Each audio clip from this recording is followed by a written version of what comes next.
오늘은 이 출애굽기 17장을 중심으로 살 길 르비딤에서의 교훈이라는 제목으로 하나님 말씀을 나누겠습니다. 지금 이스라엘 백성들은 지금까지 수많은 기적들과 하나님의 은혜를 경험했습니다. 한두 가지가 아니죠. 애굽에서 나올 때 무려 10가지의 재앙을 통해서 그 재앙 속에서도 하나님 백성들을 따로 구별하셔서 보호하시는 경험을 했습니다. 그들이 홍해를 만났을 때에 하나님께서 그 홍해 바다를 갈라놓으시고 그 바다가 갈려진 사이를 마른 땅을 건너는 것처럼 이스라엘 백성들을 건넜습니다.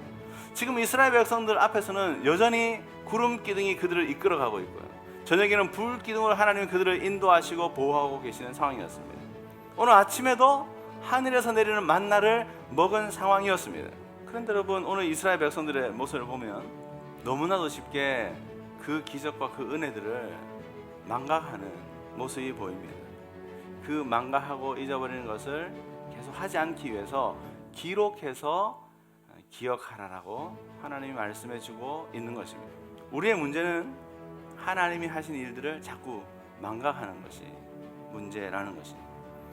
여러분 한번 보십시오. 르비딤에서 이스라엘이 아말렉과 싸우게 되자 모세로 하여금 기도하게 하셔서 하나님이 그 승리를 거두게 하시는데, 그 승리 이후에 하나님께서 모세에게 하신 말씀에 우리가 좀 주목해 보아야 합니다. 이 승리를 책에 기록해서 기념하라, 이건 기억하라는 거예요.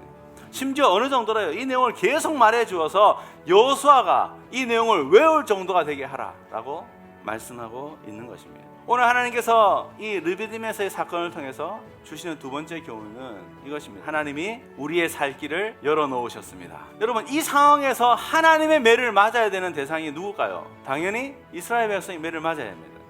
그런데 여러분, 하나님께서 매를 들 대상, 그 매를 내리칠 대상에 대해서 말씀하시는데, 지금 하나님이 서 계신 그 반석, 하나님이 함께 계신 그 반석을 내리치라는 거예요. 이 반석이 누구신가? 예수님이라는 거예요. 반석인 예수님이 우리를 살리시기 위하여 하나님의 심판의 매를 대신 맞으시는 것을 의미한다라고 이야기하고 있는 것입니다. 하나님께서 반석이신 예수님을 치시고 반석을 여셔서 우리의 살 길을 열어주시는 것입니다. 그 예수님을 나의 주인으로 모시는 그 사람에게는 성령께서 우리의 인생 가운데 찾아오시고 우리의 죄를 씻어주시고, 소망 없는 우리의 인생 가운데 소망을 주시고, 마음속에 근심이 가득 찬 사람들에게 하나님께서 하늘의 기쁨을 우리 가운데 허락해 주시고, 오늘도 우리로 하여금 하늘의 기쁨을 누리게 하신다는 것입니다. 이 새 길을 열어주신 하나님을 찬양합니다.